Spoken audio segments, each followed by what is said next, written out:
Sup everyone, I'm your female otaku, here for episode 4 of Monthly Manga Cast. With this episode, we have Sun Woo here, and he'll be talking about Tower of God, along with My Hero Academia and Kowloon Generic Romance. Hey. Still waiting in for more votes, by the way, for what other manga I should add to the lineup. I'm thinking about the new manga Phantom Seer, but not too sure if that'll get the boot to, like, freaking Time Paradox Ghost Rider. Yeah, so still waiting on that. I would give it some time.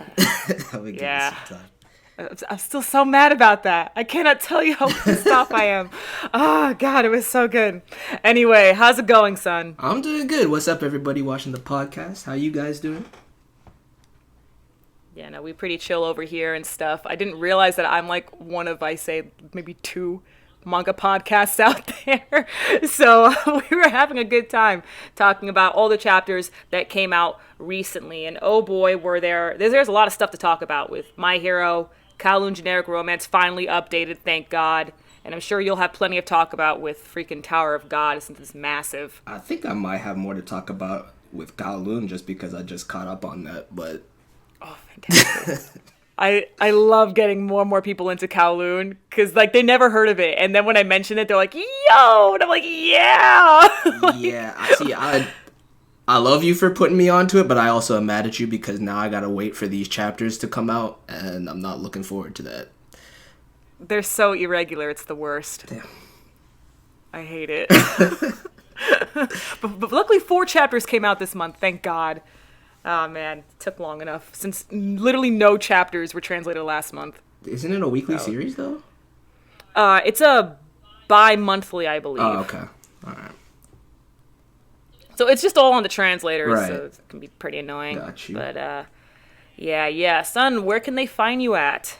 Alright, y'all, realistically, the only place you really need to go to find me is either my Twitter, which is twitter.com/sunwukongssj, or my Twitch, which I try and stream every day. Trying to diversify what we stream over there, so that's twitch.tv/sunwoo with 2 U's.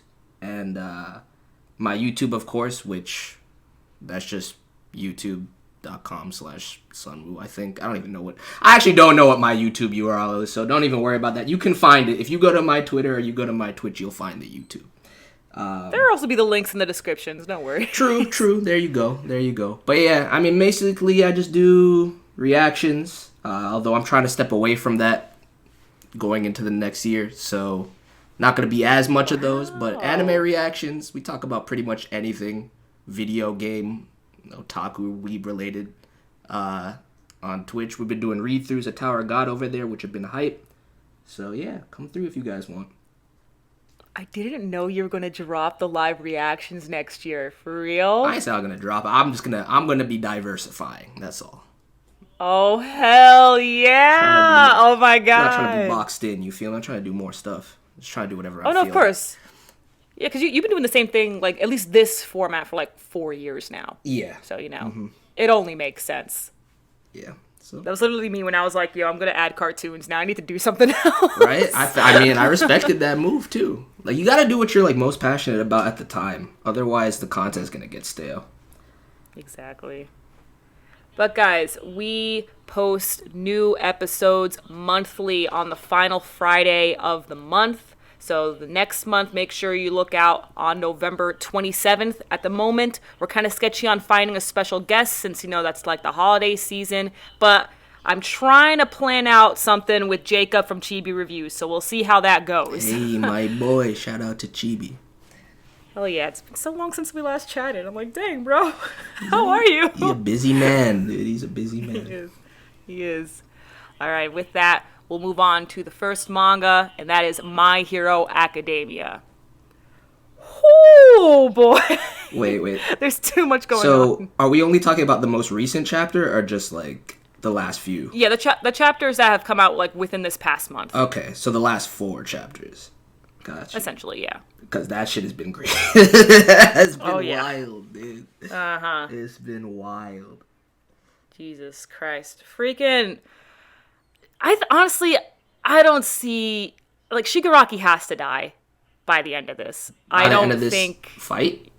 Yeah, by the end of this whole arc. Okay. I don't see how he's gonna die, but he has to.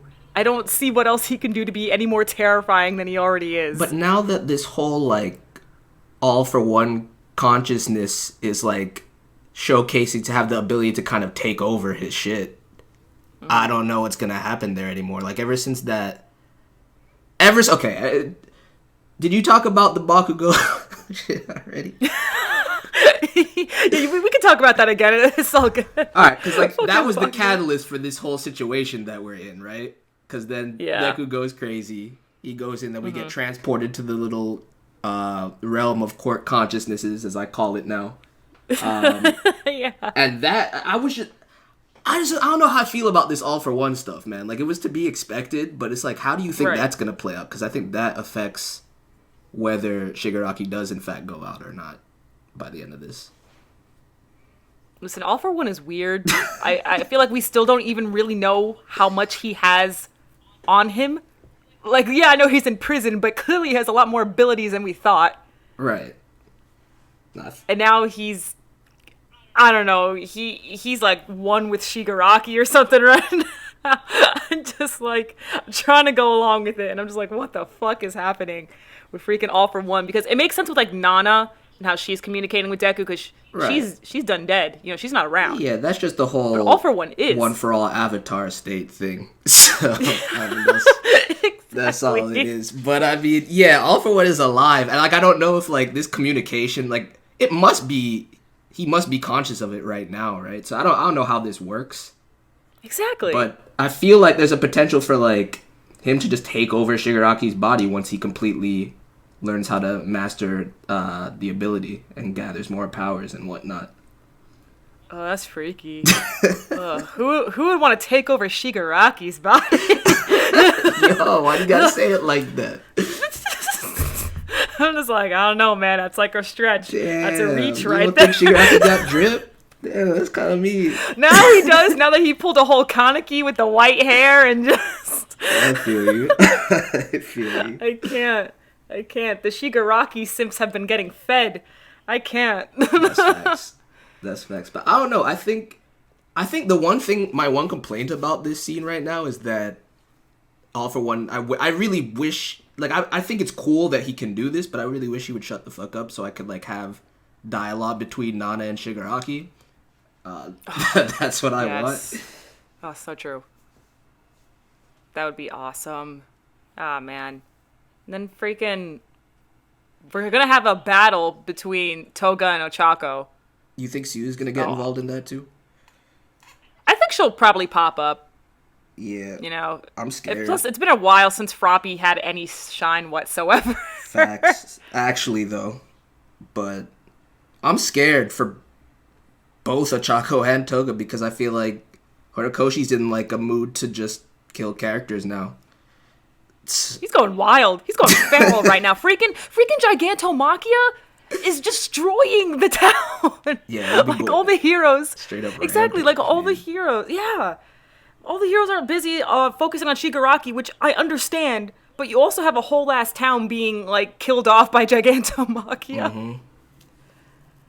Yeah. I don't know. What are your predictions for that, for Ochako versus Toga? So last time we saw Toga fight, she awakened another ability, and that was that she can now also use the quirks of the people that she like shapeshifts into. Right. So depending on what quirks or like bloods and stuff she has on hand, she could actually be Ochako, because Ochako hasn't really developed much with her quirk. She has like developed more when it comes to like hand-to-hand combat, I've noticed, but not really with her quirk itself. I think she might surprise you a little bit there, but like we definitely haven't tracked that growth, but I think she definitely has, and we just haven't seen the full force of it yet. But that's why I think that Tsuyu might need to get involved, because I just don't see... I kind of agree with you. I don't really see Ochako beating Toga one-on-one right now. But she could surprise us, man. But the thing is, like, what does that mean? Like, I don't know if Toga is willing to kill Ochako based on her answer that she gives at the end of the chapter.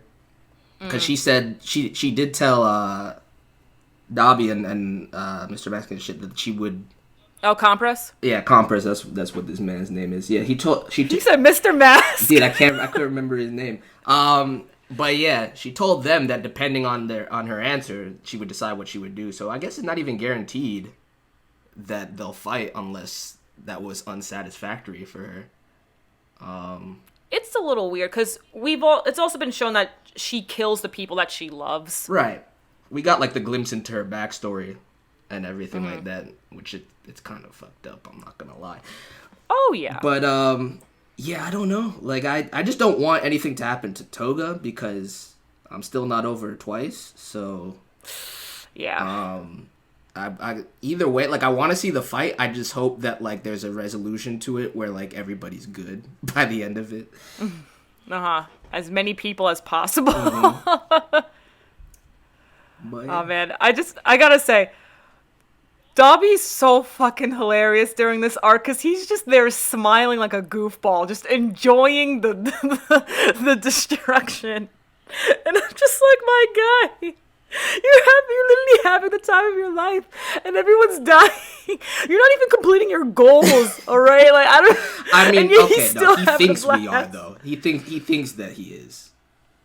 Because he's like, yo, God. Shigaraki's in like a prime position right now. We should be good.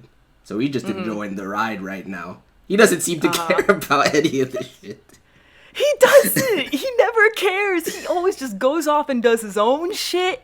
And then when he comes back, he's kind of just like, yeah, whatever is going on. I don't really care. That's why Dobby's dope, though. I know. I love him. I can't. Oh, man. So, freaking, after Bakugo got, like, shot the fuck up, freaking, of course, just like with everyone else who got completely injured, like Mirko and Hawks, they don't go back to that. It's like, hey, yeah, he's shot. We're not going to really tell you if he's cool or not. Oh, we're not going to see that until the fights. He's going to be fine, though. Like, let's be realistic about it. Bakugo is not dead, dude. I don't think he's dead. Yeah. Absolutely not. Yeah, there's no way. Oh, you think like he can have like an injury that he can't bounce back from or something? That I think is a possibility. That'd be sad, dude. That'd be so sad. I know. Yeah.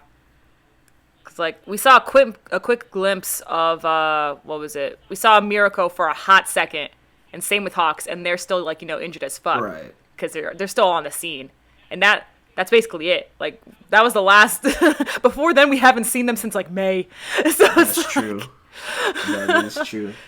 We're really not going to see Bakugo and everyone else who got so freaking injured. Like, Aizawa, too. Like, we're really not going to see them until all of this is over. Man, Best Sensei is in a rough... Yeah, everybody's in a rough spot right now. And we're probably not going to see any of them this year. I'm going to go ahead and say... Oh, God. You really think, like, this whole arc is going to last, like, the rest of the year? Because, we got 2 months left, right? Yeah, I think so. Yeah. And Jump is going to go on break, too. So. Oh, you're right. Mm-hmm. Yeah, I think the arc will last for the rest of the year. Honestly, like, there's just so much chaotic stuff going on right now, and it's all, like, it's such a huge turning point. I was discussing with other people, like, I'm pretty sure after this arc there's going to be a time skip. Oh, there has to be. It's either Horikoshi is like, we're going to resolve all of the lingering plot points and character arcs in this arc and end the series, or we're getting like a substantial time skip, and I think it's going to be the time skip. I would say like 2-year time skip maybe. Exactly. Have them be about to graduate if UA's even good to go at that point. Like UA gets like shut down. It's like, welp. We lost all of our students. Good luck, everyone. Yeah, I mean, do they even really need to like bother with that anymore? At this point, they've encountered so many situations that pro heroes would have to deal with that it's like, just give them a license. It doesn't exactly like they do have their license, right? But like, wait, do they have their license like permanently? They all have their license. Oh, okay. So they could. So, like, where we are right now is that they were saying, like, how the arc first started, it time skipped, like, 3 months ahead from New Year's all the way over to, like, I think the middle of March. And they were saying how, like, oh, yeah, we're going to be second years. Wow. Mm-hmm. So, Pretty sure we're just gonna jump out of UA and just have them right on the field.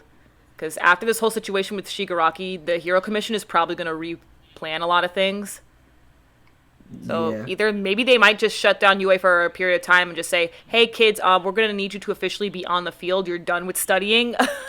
Big three, you are now officially also like But here." you're assuming that there's a favorable outcome to this situation. There is the possibility that the destruction is so widespread and that the villains accomplish enough right now, and Shigaraki isn't actually defeated right now.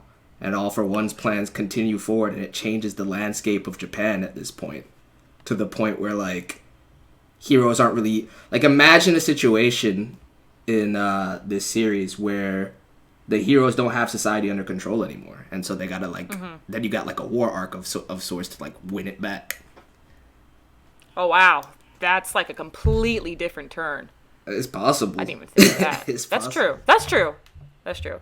I just kind of see it more of like, if you remember how when they were over at the summer camp thing, like the training camp, and it was this weird like win-lose type situation between UA and the villains, because the villains they when they went into the camp, they didn't complete all their goals, but they were able to still kidnap Bakugo.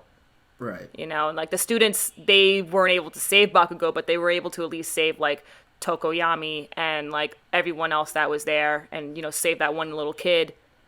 So it might be something kind of like that, where both sides kind of win but also lose in a way. Right. I could see that too. I think that's probably the most likely. But I guess we'll see, man. The arc has been insane, so I really don't... At this point, I just can't predict what Horikoshi's gonna do. Just kill Gigantomachia, please. Good lord. Leave that man alone, dude. Let him have his rampage. Leave him alone. You sounded like Dobby right now. Oh my goodness. Yeah, he needs to die. My God. They gotta shut him down for real. It's a problem. He's a menace. Oh my God. Damn. All right, then. With that, we can move on to Kowloon generic romance. I love this. So actually, I'm really curious to hear like your overall thoughts thus far, and then we can talk about the more recent chapters. I'm gonna do like a quick summary of how I felt about it, because I read it all in one sitting, like the first 28 chapters. Yeah. So when you told me about it, I was like, oh hell yeah, I'm down to read this, because what's the author's name? Miyazaki Jun? Yeah. I love her art style, right? I fucking love her art style. I love her character work. The best way for me to describe it is sexy as fuck. So then I was like, I'm down. You know what I'm saying? I never did read After the Rain, but I kind of want to now. Oh my God, please do. I just watched the anime, you know what I mean? But like, I do want to read it now, but like, I was greeted pleasantly with these beautiful panels in the very first chapter. I was like, oh, I'm gonna like this. And then I was really vibing with the comedy and the characters. And then I'm reading like 6-7 chapters of this thing. I'm like, oh, this is just gonna be like a fun slice of life romance series. You know what I'm saying? We vibing, we chilling. They'll eventually get together. And then they slap me in the face with this crazy mystery plot. Yeah. And now I'm just like really, really invested in the narrative, dude. And like what's going to happen and what happened. I guess it's confirmed after the last chapter. I guess we could talk about that, because I'm curious. Yeah. That she's not a clone, or like... Yeah. But at the same time, like, they said... What's the doctor's name? Hebi Numa or some shit? I hate him. I can't stand him. Oh my God, yeah, the doctor freaking, I think his name was... Oh yeah, Hebi Numa. Yeah, Hebi Numa or something like that, yeah. Gwen calls him, I think it was Miyuki. Oh, that's probably his first name. I have it in my notes. Yeah, Miyuki, yeah. Yeah. But yeah, like, he initially made it seem as though he thought he knew what was going on with her, and that she was, what are they calling them, Zarkonians or whatever? Yeah. And then Gwen tells him some different shit, and then I'm like, I'm very confused as to what's going on with Kujirai's character. I'm very confused. Sure. But it's compelling. I'm confused with, like, Kowloon itself. Yeah. And this, like, what is this Gene Terra or something like that they're building? Like, Yeah, Gene Terra, they said, is like a front to build more clones. Right. So I have no idea what the underlying progression of this series is gonna be, but I'm here for it, dude. I'm definitely here for it. But yeah, those are my overall thoughts. Yeah. I love every single one of the characters. I love the comedy. The paneling and the stylization is really fucking cool. Especially like, there's that, I don't know if you remember, there's that panel like early on once we find out about like, what is you may call it like Kujirai B or whatever? Yeah, so like once we find out about that, and then there's like this opening panel where she's in her apartment, but there's a bunch of like silhouettes with the faces blacked out around her to represent that, and I was like, this is so good. Like the art style of the series is fucking beautiful, dude. Oh, it's stunning. Especially when we get like the colored cover art. Like, man. Amazing. Like, get that on a poster, please. I need to have that made or something. I don't even know. But I have so much of the art saved. I'm just like, this is too good not to like, I already started. have as a wallpaper. I already started my folder, dude, because Kujirai's waifu status for me, dude, easy. Absolutely. Easy. But yeah, so those are my overall thoughts for now. So I didn't think we would get this, but we actually got to see the original Kujirai again within the most recent chapters. With like their first kiss and all of that. Yeah. That's and just like, once again, just original Kujirai is amazing. I love her. I love both of them, but yeah, the original is definitely more more my vibe for sure. Yeah, no, she's so much more like outgoing, and energetic. She's funny and very lively. And she doesn't give a fuck. I adore her. She really just doesn't care, dude. I love her. But like, yeah. That was the chapter you got, and then you got the most recent one, right? Oh, well, because like 4 came out at a time, so it was the most recent one, I believe. No, that was the most recent one. Like, the first came out around like I think October 3rd, and that was when we got the full chapter between Miyuki and Gwen. Oh, it was a good chapter it was a good chapter. I just don't like that tattoo. Not a fan. I just hate Miyuki. That guy. I don't like. The thing is, I don't know. I feel like I might like him. He just creeps me the fuck out, dude. But like, ever since Gwen was introduced, I like that dynamic. So like, I'm more amenable to having him on my screen now. Just keep that tongue to yourself. Yeah, you know what I'm saying. I can't believe he kissed her with that, dude. I would have been. Disgusting. If I were Kudo, dude, I wouldn't have allowed that. Exactly. Oh my god, it pissed me the fuck off. I'm gonna go off. I mean, I was glad to know, because we got the bit of the flashback where he, like, I guess he had to, like, prove himself to his father, or his adoptive father, and he, like, sliced his tongue in half. At first I thought that's just how his tongue was, and I was like, no, I don't like this. His name is already Hemiduma. Like, the snake theme is way too much. I don't like it. Yeah, freaking... Then, after that chapter was with Kujirai tossing a little thing to, like, have her wish come true. That was, like, a full chapter on its own. And then it was the flashback with ending with the reveal saying that, hey, she's not a clone. I was like, what? Right. She's not. I'm so That's confused, wild. But it's crazy.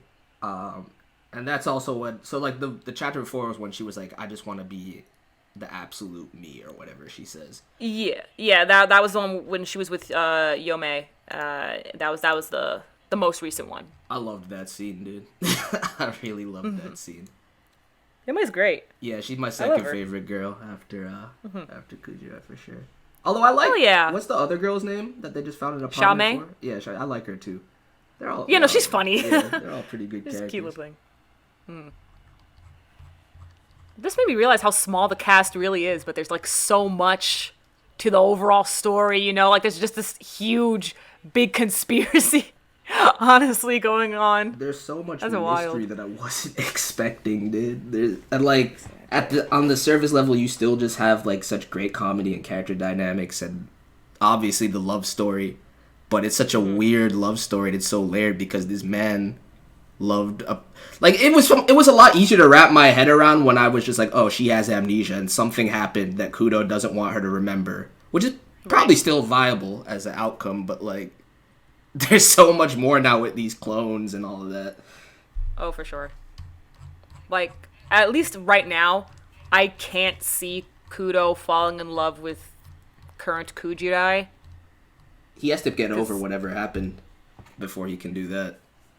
Yeah, like, right now, he's, like, tolerating her, because I guess he still somewhat sees her as a person, because she's around all the time, you know? Yeah. No matter what, she's gonna be in his life. I mean, there's certain instances, at certain moments, where you can definitely tell that he does feel something for this personality of her. It's just, he's not allowing himself to go that route because it's superseded by his feelings for the previous version. Of course, and they're just so different. Right, you know, extremely fit. Like every time there's a moment of him like warming up to her personality now, and him being like, I would figure, because we don't get a lot of his mentality, but of him being like, I could learn to love this version of her. Then something happens that reminds him of the previous version, and he's like, nah, I can't do it. Can't do it. Yeah, I'm like, I can't blame him because he was literally engaged. Yeah, you know, and now, to his knowledge at least, he says. Well, no, he didn't say that. Technically, Gwen said that. But apparently, original, you know, quote-unquote, original Kujirai is dead. Yeah, that's what Gwen said to her, right? Yeah, yeah. But what's weird is that Kudo doesn't know what's going on with Gwen. So I'm curious. I don't really know how much he knows either. Mm-hmm. So it's all very confusing, dude. But it is. I like it. I really like it. Freaking... And I'm stuck here waiting with you on these translations. Yeah. Freaking Gwen, though, he was chatting with Miyuki, you know, talking about, like, the time they first met, and he was, like, listing off the things. And then he goes to the fourth thing. He was like, oh, yeah, and then I found out your true intentions. So I was like, you gonna elaborate on that? Like, no. I forgot about that portion. There's some conflicting things being said, though. Mostly from Gwen and Miyuki, though. But oh, yeah. I don't know. I really don't know. And actually, you know, during the flashback, original Kujirai, she says that the original Kowloon was destroyed in 1994, which I knew, because I think everyone knows that, you know, history-wise. Mm-hmm. But from the manga standpoint, I thought, at least I did, that I thought we all assumed that this was just a version where the walled city was never destroyed. That's what I assumed, because there's elements of this series, too, where it's like, I don't even know when this is set temporally. It seems like there's some very futuristic aspects, and that Kowloon itself is just kind of like... Because like Miyuki said, in the conversation with Miyuki and Gwen, they're talking about how they're like releasing older products from 3 years ago and stuff like that, because to them it's new because of the whole nostalgia theme and tradition and all of that. And I'm like, is this like in the future from like now? You know what I mean? But Kowloon is just kind of stuck in the past in some sort of way. Because what is the original Kujirai says? She says, like, it wasn't so much rebuilt as it was, like, I forgot the word she used exactly. Oh, yeah. I know what you're talking about. It was something like that. But I was, so, like, I think it all ties together with the Gene Terra conspiracy and all this. It's gonna be interesting. It's gonna be interesting.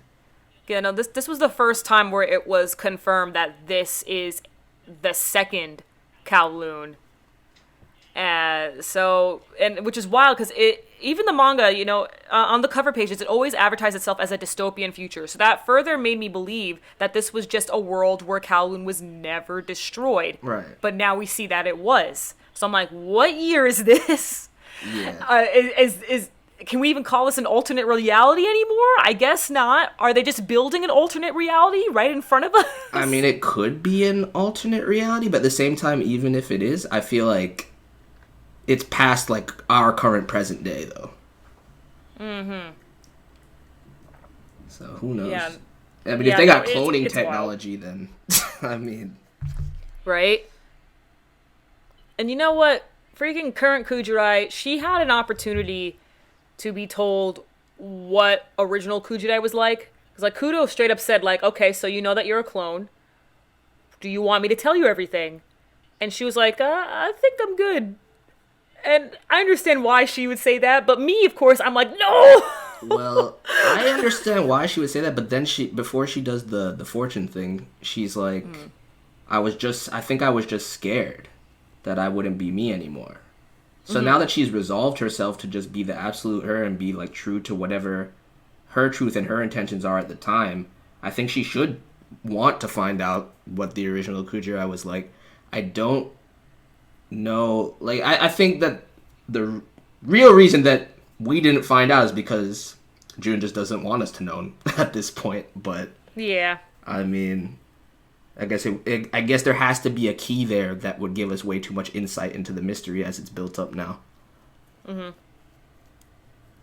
June has really cooked up quite the the mystery and conspiracy going on right now, man. That's what I'm saying. There's too much going on. Like, I went into this being like, oh, this is just gonna be like nice slice of life love story, kind of mature love story, you know, like not too different from the vibe that After the Rain gave me, and now I'm like, oh, this is a whole nother type of series. Oh yeah. I was reading the chat one time, and someone said that like, yo, this is like the manga Blade Runner, and I'm just like, I mean, that's fair. Blade Runner. It's kind of fair, dude. Like, the replicants and stuff, it's kind of fair. It doesn't seem like that based on the package and presentation, but like that's kind of the kind of stuff that's going on underneath the surface. I guess the next big thing is like, what's going to be revealed next? Is it going to be more stuff with like Jean Terra and Miyuki and Gwen, or is it going to be more on what's going on with like Kujidai and like what happened with original Kujidai? Will we finally get a chapter completely dedicated to Kudo? Because that would be great. I think we should learn what's going on with him, because he's only had like one, maybe 2 chapters completely dedicated to him, and those were like way early on. Right. Yeah, agreed. They gotta do that. I think those plot points are first, because I just need to know what happened between them and how much Kudo knows, and then we can move forward. But yeah. Either way, all right then. Great series. Yeah. Thank you for for making me read this. Oh, absolutely. I knew you'd like it. Yeah, more people need to get on this. Heck yeah. Read Kowloon Generic Romance, please. Okay, then, with that, we're going to have Sun take over as he discusses Tower of God. What chapters are you going to be discussing? I didn't even know I had to discuss, like, specific chapters. I don't really want to spoil anybody, so I'm just going to kind of discuss Season 1 because that's been adapted. I feel like I can give people some insight into why you should read Tower of God. That's cool. That's pretty much what I will do. All right, so Nice. you saw the Take it anime, away. at least, right? Oh, yeah. Yeah, no, I saw the whole anime. Yeah. Okay, so, like, that whole season, which corresponds to the whole first season of the webtoon, is literally just a long prologue. The series does not actually start till Season 2. None of that shit. I mean, it's all important, but the series drastically changes both in tone and, like, in pacing and focus, and the world gets a lot bigger. Wow. So, I think for a lot of people, their aversion to the webtoon is probably going to be one, the art at the beginning, which personally I like, but I know a lot of people don't like CU's early art. What I can say to that is it gets much, much better with each subsequent arc, all the way through Season 2. By the end of Season 2, if you look at, like, Season 1 as 360p, by where I'm at in Season 3 right now, we 4K, alright? It's wild. It's some of the most beautiful art that you're going to find in any manhwa or webtoon. Alright, the man has honed his craft tremendously. So if that's your issue, persevere, and the aesthetic will come to resonate with you. 2, people used to tell me back when the first season was airing earlier this year that this is the One Piece of webtoons, right? And I never really understood why people kept saying that until now. So basically where I am, I'm about 20 chapters into Season 3. There's currently 64 chapters or something like that for Season 3. And now is a good time to catch up, by the way, because the series was on hiatus for quite some time, and CU just announced that Season 3 is resuming mid-November. So If you want to binge and catch up, now is a great time to do it. But I think where I'm at, I really understand that statement because it just really boils down to how intricate the plot is that's being set up, how deep the lore and the history of the world is, how many characters the series follows, and how significant each of those characters is. I see a lot of the parallels that people are insinuating with the One Piece comparison. So if you like Oda's world building in One Piece, if you like the world building in a series like Hunter x Hunter, you're gonna love Tower of God. Trust me. By far, one of the best things I've ever read in any medium. Wow. I think just a tiny bit of that might be contributed to the fact that like I've had the experience of sharing my journey with it with so many people. But at the end of the day, I still think I would feel this way. And I think everybody should try it out, man. I think you should try it out. That's basically my 2 cents. I fucking love this series. And yeah, there's nothing really specific for me to talk about without spoiling. Just don't be alarmed if you watch the anime and you start season 2, don't be alarmed by the fact that you start off with the first arc with an entirely new cast. You know, don't worry about that. Because at some point, everybody you know and love will be back. But yeah. Would you recommend that they go back and read season 1? Oh yeah, that's also, like, if you don't want to, you don't, it's hard. Like, you really don't have to, but there's gonna then come things during season 2 and 3 that were skipped in the anime that you're not gonna understand. So I would recommend everybody to just start from the very beginning, and you'll have a much more coherent experience with the series that way. First season is not that long, because the thing with Tower of God chapters, the reason, because before we started this, guys, Sloan was like, you've been reading this for a while and you're not caught up yet? And I'm like, yeah, because the chapter length basically triples at a certain point. Right? Okay. So like season 1 chapters, you can breeze through those. You'll be done with that in like a single sitting if you really want to just read through season 1.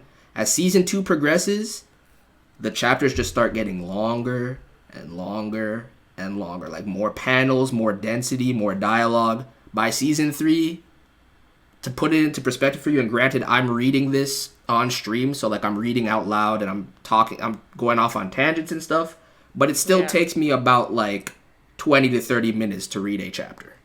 Wow. So if I was reading it on my own, I'd probably say each chapter is probably like 5 to 10 minutes.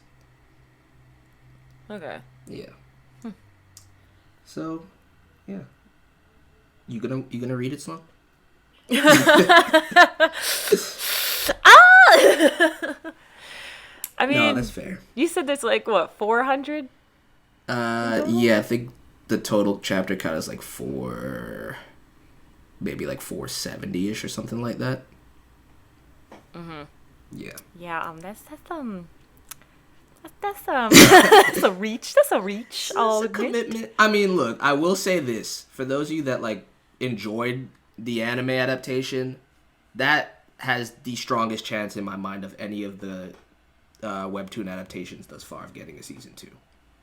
So if you want to wait, I believe it. You can wait. All right, nice. Believe it or not, you're actually the first person to talk about a webtoon on the podcast. Hey, it's not a manga, but that is the one thing I want to do. I'm not even going to talk about this, but since I was talking about a webtoon and not a manga, I want to give a shout out to Kono Ototomare, which is a manga. You know what I'm saying? Really, really dope manga. Check it out. Just look into it. I promise you. If you like Chihaya Furu, you will love this series. I was gonna say, like, I have no idea what you're talking about, but you know what? Keep going off, man. And now I'm like, Chihaya Furu. No, it's basically it's about a school koto club, slice of life series. They got competitions and all of that. The character arcs are really deep and interesting and engaging. It's very emotional, but great comedy at the same time. It's basically like less, because at the end of the day, Chihaya Furu is a sports anime, right? And this is more like a classical music focus, and you'll learn a lot about the koto and traditional Japanese music and all of that. But it's definitely more centered on the characters and drama in certain ways. and then the competitions kind of follow along with that. So it's like free. No. No. No. It's a lot more mature, is what I should say, than something like free. Gotcha. I'm sorry, Jojo.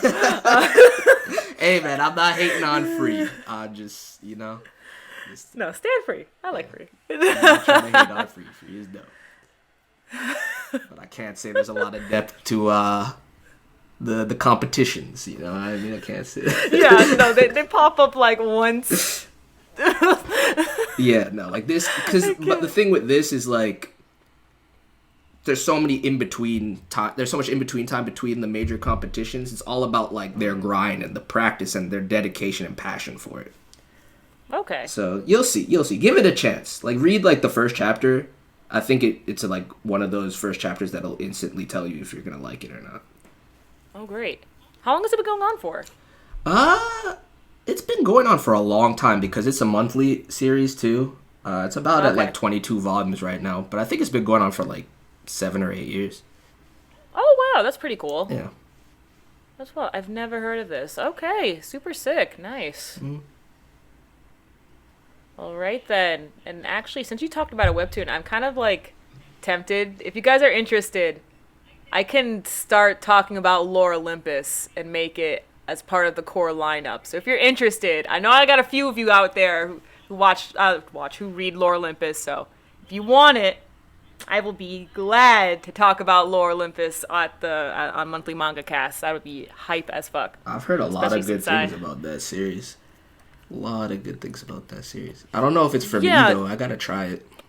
I was gonna say I'm not positive if you'll like it.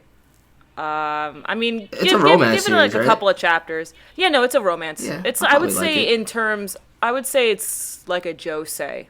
Okay, I'll check it out. Yeah, no, I finished it in like 3 days. So it's ongoing still though, right? Like weekly. Yeah, season 2 is going on, and the author admitted that it would only be 2 seasons. Okay. Season 2 just started. It took about 2.5 years for season 1 to complete, and then we were on hiatus for a solid like 2 months, and now it's back. Got you. Okay. Yeah. I mean, hey, if you're gonna read, let me know. I'll check it out. I'll check it out. Because I need something to read on my own anyway. Oh yeah, no, Lore Olympus. That's a good read, a very good binge read as well. I think you'll have an interesting time with it. Sounds good. Okay then, guys. Once again, make sure you go check out Sun Woo over on all of his social medias and YouTube channel and the Twitch and stuff. That'll all be linked in the description. And stay tuned for the next monthly Manga Cast episode, which will be on November 27th.